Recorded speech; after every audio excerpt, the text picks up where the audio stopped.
When we think of Vikings, we imagine fearless warriors, axe in hand, shield on arm, roaring into battle. They were brutal, clever, and nearly unstoppable. Across much of Europe, they crushed kingdoms, burned cities, and left nothing but bones behind. That's the version of history we're taught.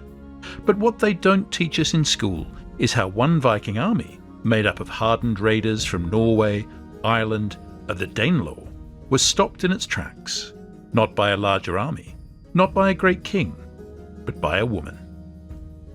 This is the story of how Æthelflæd, daughter of Alfred the Great, outsmarted a Viking army using boiling beer, angry bees, and if some sources are to be believed, even urine.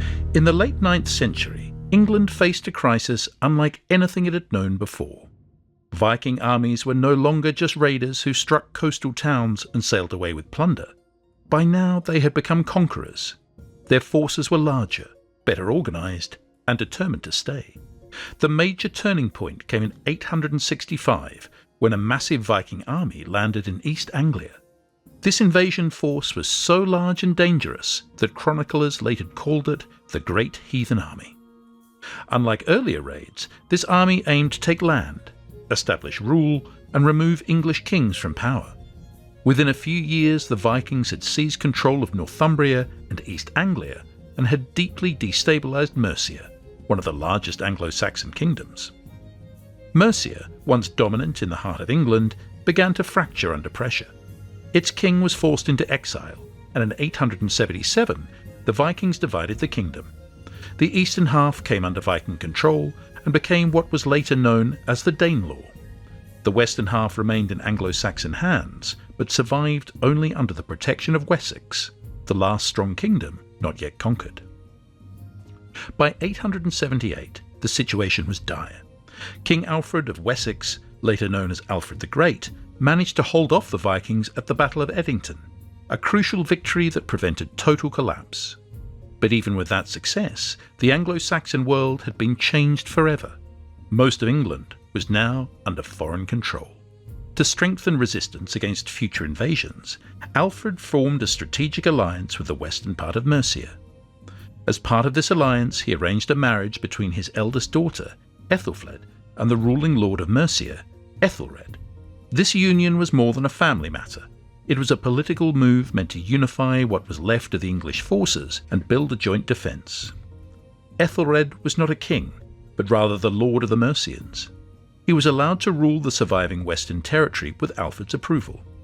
Though he held authority in Mercia, his power was limited and depended on the strength and protection of Wessex.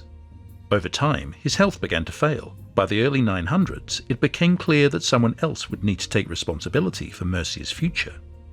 This was when Æthelflæd stepped forward, not as a consort, but as a leader in her own right. Æthelflæd was born around 870, during one of the most dangerous and uncertain periods in English history. As the daughter of King Alfred and a Mercian noblewoman named Ealhswith, she represented a link between two major Anglo-Saxon dynasties. This heritage gave her legitimacy, but it did not automatically give her power. In Anglo-Saxon England, it was rare, almost unheard of, for a woman to rule. In most kingdoms, women were excluded from formal politics. They did not lead armies or sign laws. Even Alfred's wife, despite being married to one of the greatest kings in English history, was never officially given the title of queen. But Mercia had a different tradition. In earlier generations, Mercian queens had played more visible roles in government and church affairs. Æthelflæd, educated in her father's court and shaped by her mother's noble background, was better prepared than most women of her time for leadership. When Æthelred's health began to deteriorate, Æthelflæd quietly began to govern in his place. She did not seize power through rebellion or demand titles from others. Instead, she acted with authority because others trusted her ability. Over time, she became the main figure behind Mercia's defence, administration, and foreign policy. She issued charters, gave orders to military leaders, and made strategic decisions about where to build new fortifications. After Æthelred died in 911, Æthelflæd officially assumed control as Lady of the Mercians. This was an extraordinary development. No other Anglo-Saxon kingdom had ever been ruled by a woman acting alone. Her title was not symbolic. She ruled with real power. She led campaigns. She gave commands. And she was obeyed. Most remarkable of all, her rule was not challenged. There was no rebellion, no major dispute. Her leadership was accepted not only by her own people, but also by her allies and rivals. Even her brother, King Edward of Wessex, who had taken full control of the Anglo-Saxon crown after their father's death, allowed her to govern Mercia independently. But Æthelflæd's rise came during a time of danger. Though she had strengthened Mercia's towns and rebuilt its defences, enemies still surrounded her. The Danelaw remained firmly in Viking hands. The Norse had not given up their ambitions. Across the Irish Sea, exiled Viking warlords were gathering strength and looking for new opportunities to strike. And one of those warlords, driven from Dublin, hardened by betrayal and hungry for land, was now turning his eyes towards a key target, the fortified town of Chester. What happened next would become one of the strangest, most brutal, and most brilliant battles in Anglo-Saxon history. In the early 900s, the town of Chester sat in a dangerous place. Located in the northwest of England, near the border with Wales and close to the Irish Sea, it stood between two very different worlds. To the east lay the Anglo-Saxon lands that Æthelflæd and her allies were struggling to defend. To the west and across the sea were Viking raiders, Irish Norse warlords, and territories that were still unstable or hostile. In short, Chester was on the edge of everything. But this was not just any town. Chester had a long history. It was once a Roman fortress called Deva Victrix, built nearly 900 years earlier. The Romans had chosen the site for its strong position, a bend in the River Dee, natural hills on three sides, and easy access to sea routes. The old stone walls were still standing in places, though damaged and worn with age, but even in ruins, those walls held value. Æthelflæd understood that Chester's location made it both a risk and an opportunity. If left unguarded, it could become a target for Viking fleets arriving from the Irish Sea.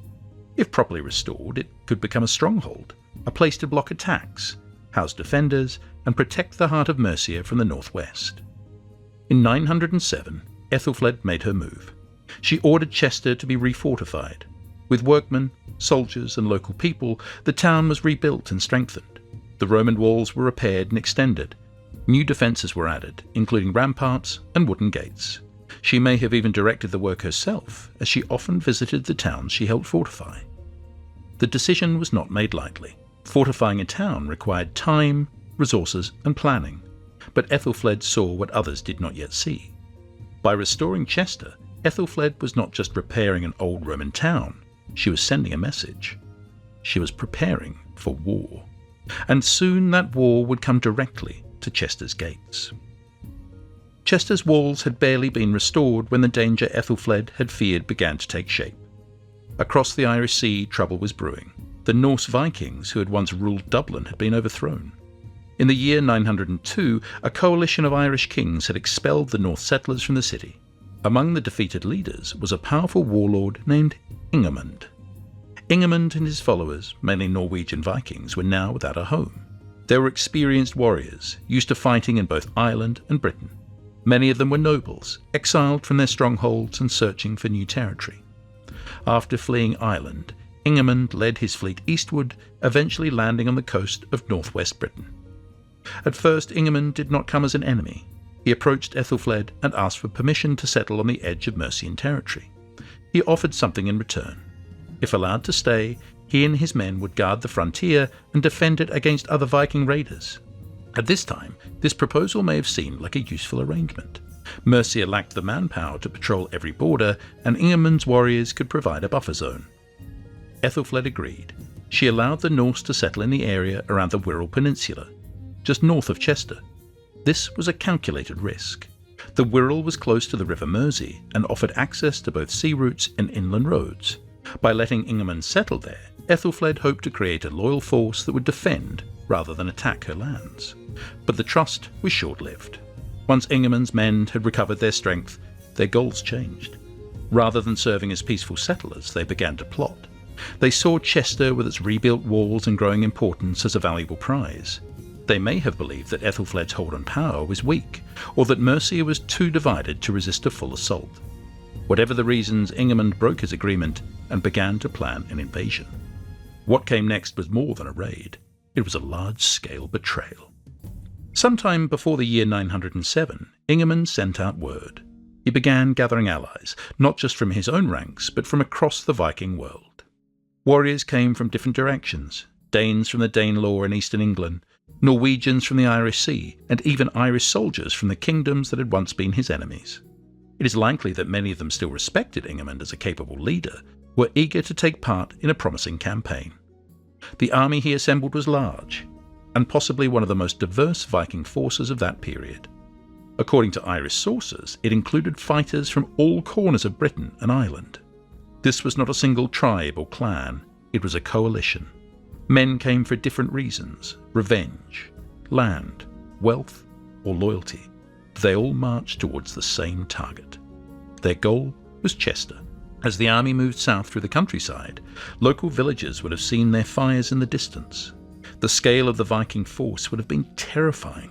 It was not just a band of raiders slipping through the woods. This was an open march, a deliberate act of war. For Æthelflæd, the betrayal was now undeniable. The same man she had once trusted was now leading thousands of warriors towards her most vulnerable stronghold. And there was no doubt about their intentions. They were coming to take Chester by force. When the Viking army arrived at Chester, they quickly surrounded the town.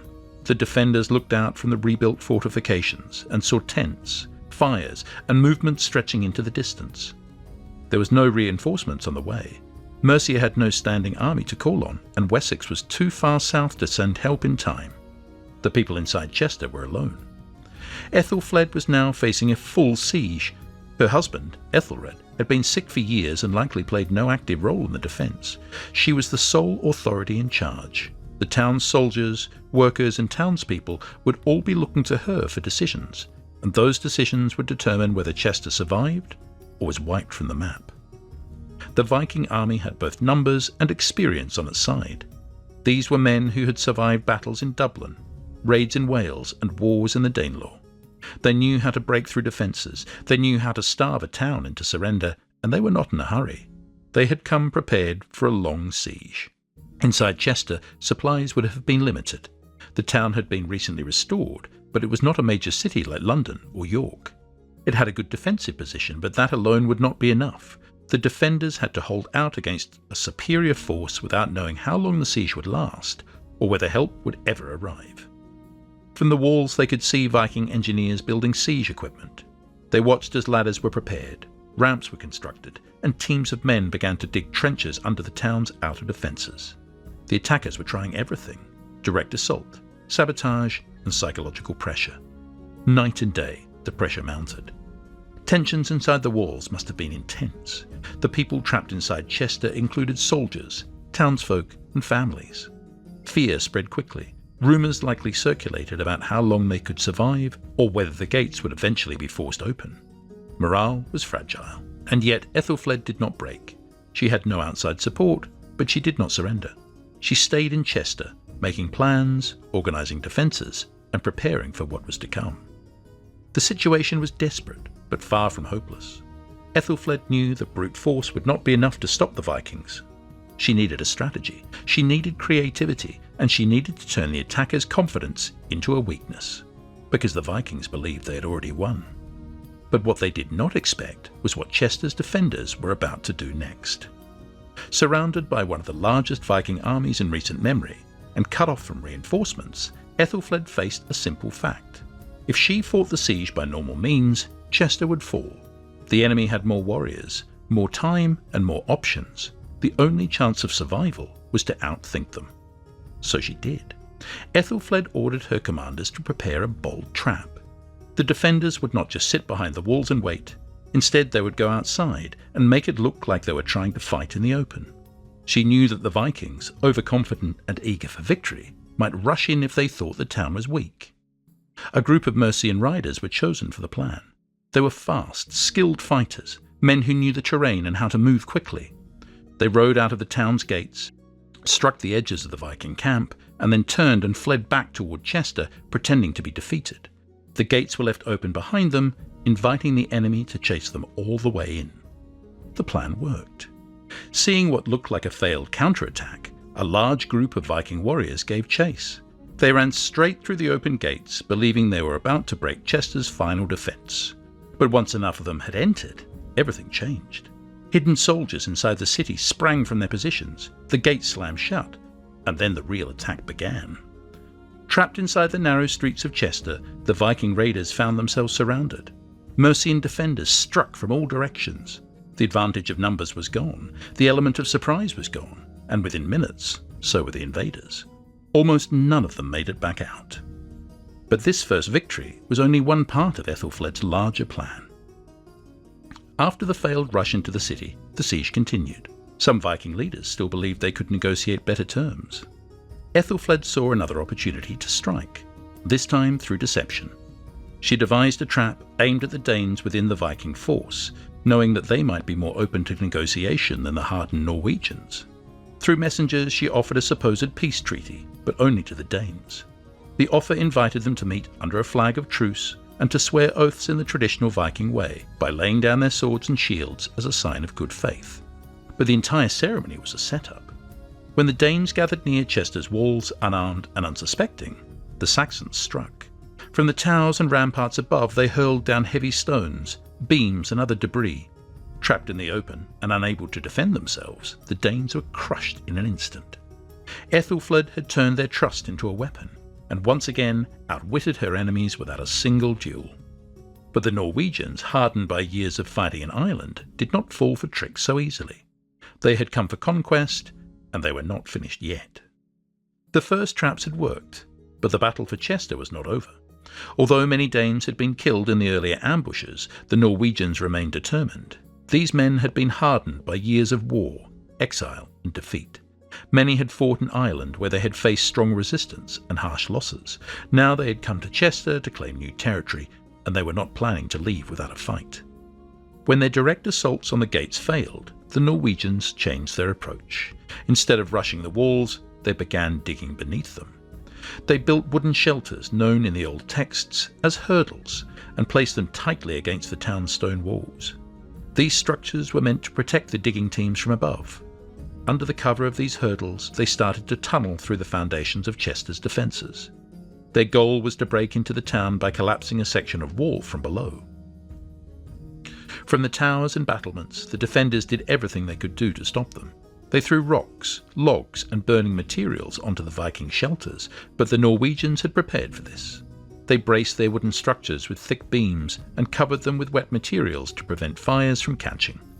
The storm of missiles from above slowed their work, but it did not stop it. Inside the walls, panic was beginning to rise. The town's supplies were running low. Weapons had been used and many had already fallen in earlier fights. The siege had stretched the defenders thin. Chester's people were exhausted and morale was fragile. They were outnumbered and now they were running out of time. Then Æthelflæd's forces made a desperate choice. They gathered every remaining cauldron in the town. Into these large cooking pots they poured all the liquid they could find. Water, ale, beer, anything that could be boiled. These were not ordinary drinks anymore, they would become weapons. The townspeople lit fires beneath the pots and began to heat the liquid until it boiled furiously. In one version of the story, passed down in later retellings, it was said there wasn't enough beer or water to fill the cauldrons. According to that account, the defenders resorted to using something else. Urine. Boiling piss, it was claimed, was added to the mix and poured over the attackers outside the wall. Whether true or not, this detail adds to the horror and desperation of that moment. When the boiling liquid was ready, defenders moved into position. As the Norwegians continued to dig and brace their shelters, the Saxons struck again. They poured the scalding contents over the walls and through the cracks. Steam rose. The screams began almost instantly. The boiling ale, water and other fluids soaked the Vikings beneath the hurdles. Skin burned and peeled. Some tried to escape, but there was nowhere to run. They were pinned between the wall and their own shelters. The boiling attack had turned the tunnels into traps. But the Norse, as always, adapted. Realizing the danger, they covered their shelters with animal hides, wet, heavy layers that could help block the scalding liquid. These coverings gave them enough protection to continue digging. Even wounded, even burned, the Norwegians pressed on. The wall was not yet broken, but it was only a matter of time. The defenders had slowed the enemy, but they had not stopped them. Then Æthelflæd's people turned to one final weapon, something no Viking warrior expected. They brought out every beehive in Chester. In Anglo-Saxon England, it was common for towns to keep bees for honey and wax. The hives were usually stored in wooden frames or baskets, with thousands of bees living inside. Normally, they were a source of food and trade, but now they would be used for something far more violent. The defenders carried the hives to the top of the walls. With great force, they hurled them down onto the shelters where the Norwegians were hiding. The result was chaos. The hives shattered on impact. Swarms of angry bees poured out, stinging anything that moved. The shelters became traps again, this time not from heat, but from pain. The bees crawled into armour, under clothing, into eyes and mouths. Men who had survived boiling water now screamed from hundreds of stings. Some dropped their tools. Others ran, flailing and panicked as the bees attacked in waves. There was no defence against this. Shields could not block them. Armour could not stop them. The Viking shelters collapsed into disorder. Men trampled one another trying to escape. The precise digging operation fell apart in moments. The Norwegians, burnt and stung, could take no more. They broke ranks and fled. What had begun as a confident siege ended in retreat. The town that was supposed to fall in days had held its ground, and it had done so not with overwhelming numbers or stronger weapons, but with boiling beer, burning desperation, and the fury of bees. Against all odds, Chester stood. Æthelflæd had won. After the siege, Ingimund vanished from the record. No one knows exactly what happened to him. Some believe he died a few years later at the Battle of Tetton Hall, where another Viking invasion was crushed by Mercian and West Saxon forces. Others think he simply faded into obscurity, his ambitions broken at Chester's walls. As for Æthelflæd, her victory was powerful, but quietly buried. The main version of the Anglo-Saxon Chronicle, written under West Saxon influence, barely mentioned the siege. It had little interest in praising a woman, especially not a ruler from Mercia.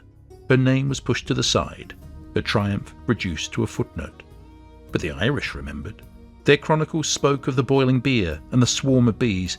They told the story of the woman who defeated a Viking army with wit, courage, and fire. And now, we've told it again. But what do you think? Can history truly forget someone like Æthelflæd? Or was she erased on purpose? And if she were a man, would her name be known in every English textbook today? Let us know your thoughts in the comments, and don't forget to subscribe for more true stories from the darkest corners of history.